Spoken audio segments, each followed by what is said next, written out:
ಪ್ರಧಾನಿ ನರೇಂದ್ರ ಮೋದಿ ಕರ್ನಾಟಕದಲ್ಲಿ ಲೋಕಸಭಾ ಚುನಾವಣಾ ಪ್ರಚಾರಕ್ಕೆ ಧುಮುಕಲಿದ್ದಾರೆ.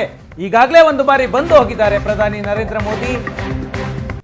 ಶಿವಮೊಗ್ಗ ಮತ್ತು ಕಲಬುರಗಿಯಲ್ಲಿ ಪ್ರಚಾರ ಮಾಡಿ ಹೋಗಿದ್ರು. ಈಗ ಮತ್ತೆ ಕರ್ನಾಟಕದಲ್ಲಿ ಪ್ರಚಾರಕ್ಕಾಗಿ ನರೇಂದ್ರ ಮೋದಿ ಬರ್ತಾ ಇದ್ದಾರೆ. ಎರಡನೇ ಬಾರಿ ಮೈತ್ರಿ ಅಭ್ಯರ್ಥಿಗಳ ಪರವಾಗಿ ಪ್ರಚಾರ ಮಾಡೋದಕ್ಕೆ ನರೇಂದ್ರ ಮೋದಿ ಬರ್ತಾ ಇದ್ದಾರೆ. ಮೊದಲ ಹಂತದ ಚುನಾವಣೆಗೂ ಮೊದಲ ಹಂತದ ಮತದಾನ ಏಪ್ರಿಲ್ 26ಕ್ಕಿದೆ ಕರ್ನಾಟಕದಲ್ಲಿ.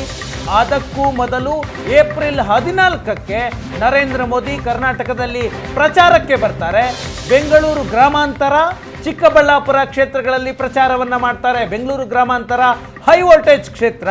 ಮಂಜುನಾಥ್ ಅಭ್ಯರ್ಥಿ ಬಿಜೆಪಿ ಮತ್ತು ಜೆಡಿಎಸ್ನ ಮೈತ್ರಿ ಅಭ್ಯರ್ಥಿ ಡಿ.ಕೆ. ಸುರೇಶ್ ಅವರ ವಿರುದ್ಧ ಕಣಕ್ಕಿಳಿದಿದ್ದಾರೆ ಮಂಜುನಾಥ್. ಆ ಕ್ಷೇತ್ರ ಬಿಜೆಪಿಗೆ ಅತ್ಯಂತ ಮಹತ್ವದ ಕ್ಷೇತ್ರ. ಹಾಗಾಗಿ ನರೇಂದ್ರ ಮೋದಿ ಬೆಂಗಳೂರು ಗ್ರಾಮಾಂತರದಲ್ಲಿ ಪ್ರಚಾರವನ್ನ ಮಾಡ್ತಾ ಇದ್ದಾರೆ. ಇತ್ತೀಚೆಗಷ್ಟೇ ಅಮಿತ್ ಶಾ ರೋಡ್ ಶೋ ಮಾಡಿದ್ರು ಬೆಂಗಳೂರು ಗ್ರಾಮಾಂತರ ಲೋಕಸಭಾ ಕ್ಷೇತ್ರದಲ್ಲಿ.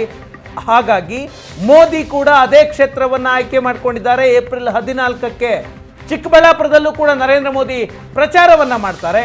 ಇದಾದ ನಂತರ ಮಂಗಳೂರಿಗೆ ಹೋಗಿ ಮಂಗಳೂರಿನಲ್ಲೂ ಕೂಡ ಪ್ರಚಾರ ಮಾಡ್ತಾರೆ ಅನ್ನುವಂತಹ ಮಾಹಿತಿಗಳಿದ್ದಾವೆ.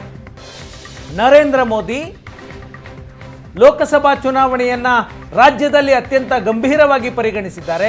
28 ಲೋಕಸಭಾ ಕ್ಷೇತ್ರಗಳಲ್ಲಿ 28 ಗೆಲ್ಲಬೇಕು ಅನ್ನೋದು ಬಿಜೆಪಿಯ ಟಾರ್ಗೆಟ್.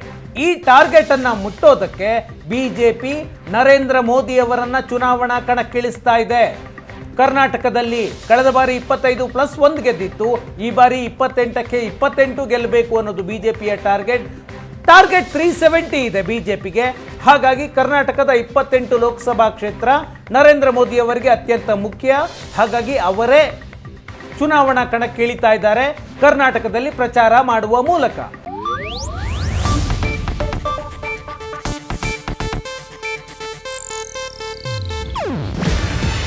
ಇದು ಏಷ್ಯಾನೆಟ್ ನ್ಯೂಸ್ ನೆಟ್ವರ್ಕ್ ಪ್ರಸ್ತುತಿ.